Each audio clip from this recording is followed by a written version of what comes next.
This webinar is the first in a series about what it takes for districts to be effective in their practice of inclusive instructional and organizational leadership. Logo, TIES Center. Professional Learning Group Series, Building Inclusive Education Systems for All Students, Session 1. Inclusive Instructional and Organizational Leadership. Amy Howley, Ed.D. and Deborah Tiefer, Ph.D. I'm Deb Telfer, Director of the University of Cincinnati's Systems Development and Improvement Center, SDI Center for short. Our center is one of the partners in the TIES project, along with the University of Minnesota, the University of Kentucky, the University of North Carolina Greensboro, the University of North Carolina Charlotte, the Arizona Department of Education, and CAST. As its website explains, the TIES Center is the National Technical Assistance Center on Inclusive Practices and Policies. Its purpose is to create sustainable changes in kindergarten through grade 8 school and district educational systems so that students with significant cognitive disabilities can fully engage in the same instructional and non-instructional activities as their general education peers, while being instructed in a way that meets individual learning needs. Slide. Let's start with a definition. Inclusive instructional and organizational leadership involves actions to mobilize a school or school district to promote high levels of learning overall as well as among each subgroup of students. Graphic. An instructor at a screen in front of a group of students. 3 circles that each say group. The 3 groups: girls, boys, rich, poor, black, white. This webinar is the first in a series of 5 that provides background knowledge about inclusive instructional and organizational leadership. This approach to leadership mobilizes a school district and its schools to promote high levels of learning overall, as well as among each subgroup of students. It simultaneously supports effectiveness and equity. In such a school district, all students thrive. They experience a rich set of learning opportunities and stretch to meet high expectations. They learn a lot, and they see the relevance of what they learn. School districts that promote inclusive cultures and practices bring all students, including those with significant cognitive disabilities, into one mutually supportive community. Educators break down traditional general education and special education silos and do away with other forms of segregation. Text. Optional turn and talk number 1. At this point, your group might find it helpful to pause the video briefly and discuss the question on the screen. The question is this: the definition of inclusive instructional and organizational leadership presented in the previous slide draws attention to actions a district might take. What actions do you think would support greater inclusivity in your school district? Why? Let's look at what the research says. Daisies in many colors. What do we know in general about inclusive instructional and organizational leadership?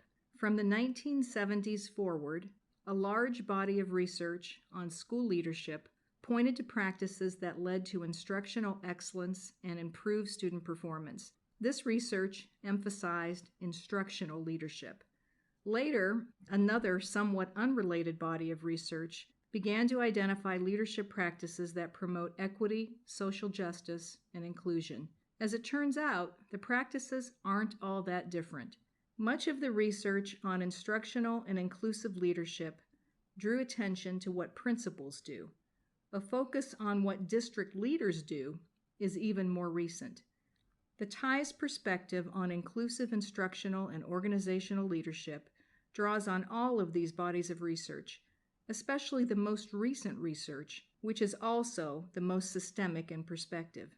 Text. 4 sets of practices. The recent research identifies 4 sets of practices that improve district-wide capacity for making education more effective and more equitable. These sets of practices involve promoting system-wide learning, prioritizing the improvement of teaching and learning, building capacity through support and accountability, and sustaining an open and collaborative culture. In this webinar, we will review each set of practices briefly. Then, in the next 4 webinars in the series, we will describe each set of practices in detail along with ways to put the practices into place in a school district. Promoting system-wide learning.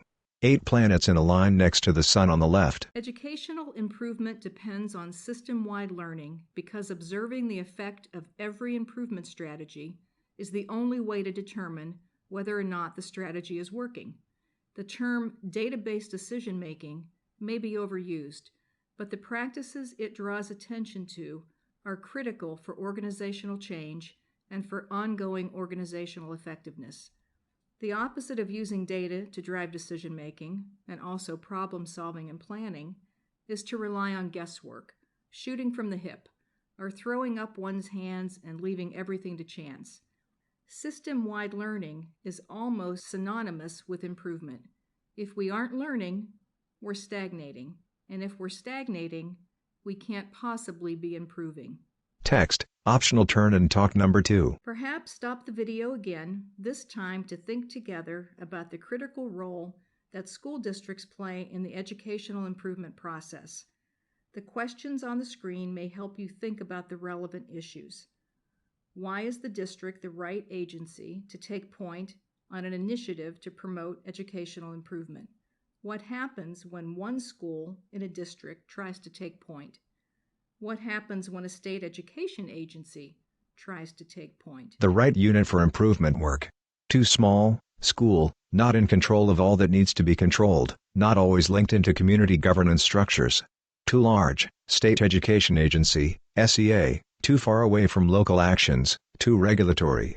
Just right, school district, local education agency or LEA, has authority, is responsive to the local community, can support coordinated initiatives across schools. As your group discussions may have touched on, districts are close enough to the work and to the community to plan, implement, and support improvement efforts. Schools are too small. They do not have sufficient control to sustain improvement work, and they lack the critical connection to community governance structures such as school boards and advisory councils.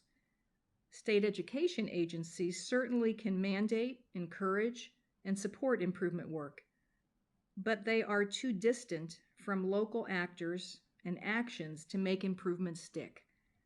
State education agencies are regulatory bodies. They take point on external accountability and statutory compliance.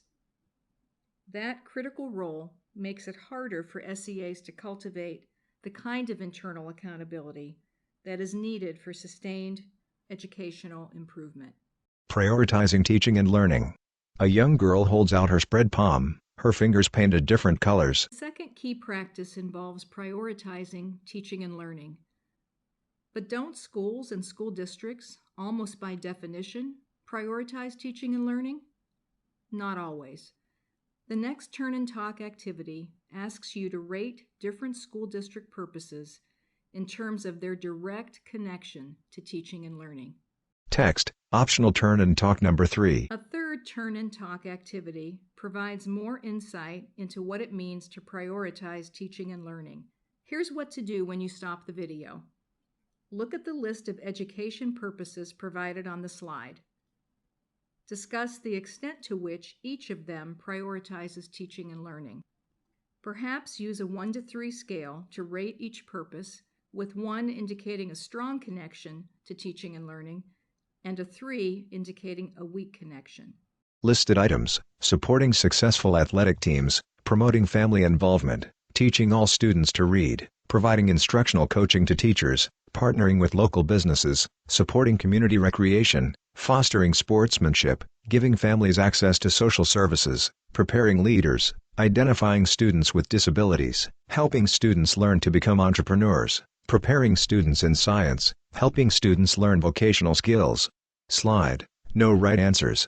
The word priority in a starburst. In the Turn and Talk activity, you may have differed with others in your group about which educational purposes are closest to the teaching and learning mission. That situation is to be expected because education is a complex social institution with multiple aims. Still, a school district in league with its community and with the wider state and national community must decide what it means by teaching and learning. As a considerable body of research shows, The district must then direct its efforts toward accomplishing that small set of purposes. It may need or want to do some other things, of course, but its major focus must be on what it sees as most important. Building capacity through support and accountability. Multicolored cutouts of people sitting around a table. The third key practice involves building capacity through support and accountability. Richard Elmore, 2002, page 5, refers to this practice as reciprocal accountability, and he defines it in the following way. For every increment of performance I demand from you, I have an equal responsibility to provide you with the capacity to meet that expectation. Likewise, for every investment you make in my skill and knowledge, I have a reciprocal responsibility to demonstrate some new increment in performance. His definition simplifies the concept because it focuses on just one person's capacity. A school district, of course, like any complex organization, combines the capacities of many people, all directed toward a common set of aims. Effective districts support the capacities needed to address those aims well, and they hold personnel accountable for accomplishing those aims. Text, an example. All students will meet ambitious achievement targets in reading. 2 boxes. On the left, supports, PD and reading strategies. High-quality instructional materials. On the right, accountability, engagement and PD activities. Implementation fidelity. This slide shows how support and accountability practices might be aligned to help a district meet a key objective related to students' reading achievement. If the district wants to see improvements in reading achievement, it needs to support improvements in the teaching of reading. 2 contributors to improved teaching are professional development and high-quality materials.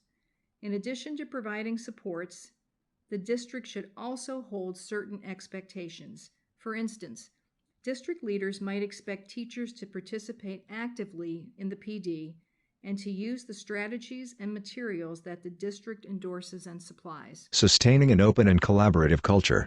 2 women sitting across a table from each other smile and high-five each other, a third woman in the background. The final key practice relates to sustaining an open and collaborative culture. In many districts, changes in structures, changes in organizational culture, and changes in standard procedures will all be needed to put this key practice into place. That's because school districts in many places are top-down rather than collaborative. Their cultures may foster suspicion, fear, and defensiveness, and they may have few mechanisms for bringing educators together to plan, implement, and monitor productive change. Text, optional turn and talk number 4. Perhaps stop the video one last time to discuss what's in a culture. Think about organizational culture and brainstorm a list of everything it might involve.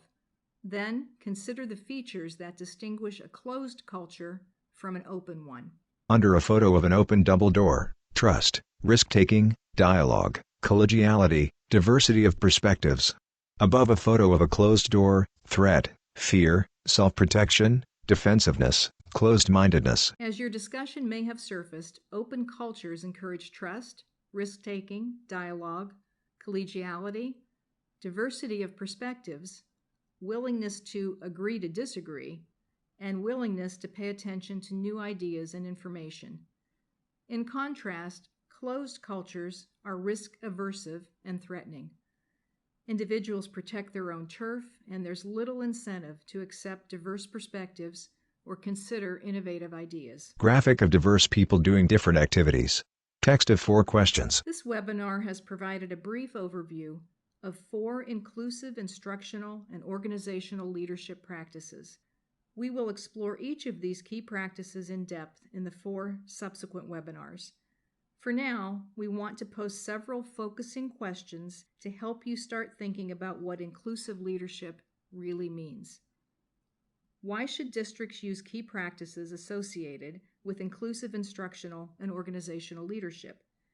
How does this approach to leadership support inclusive attitudes and actions? How do inclusive attitudes and actions help districts foster equity? What do inclusive and equitable schools have to offer all students, including those with the most significant cognitive disabilities? Text with photo of diverse students and logos of sponsors. TIES Center is supported through a cooperative agreement, number H326Y170004, with the Research to Practice Division, Office of Special Education Programs, U.S. Department of Education. Project Officer, Susan Weigert. Opinions expressed herein do not necessarily reflect the position or policy of the U.S. Department of Education. The National Center on Educational Outcomes, NCEO, leads the TIES Center partnership. There are 6 additional collaborating partners: Arizona Department of Education, CAST, University of Cincinnati, University of Kentucky, University of North Carolina, Charlotte, and University of North Carolina, Greensboro.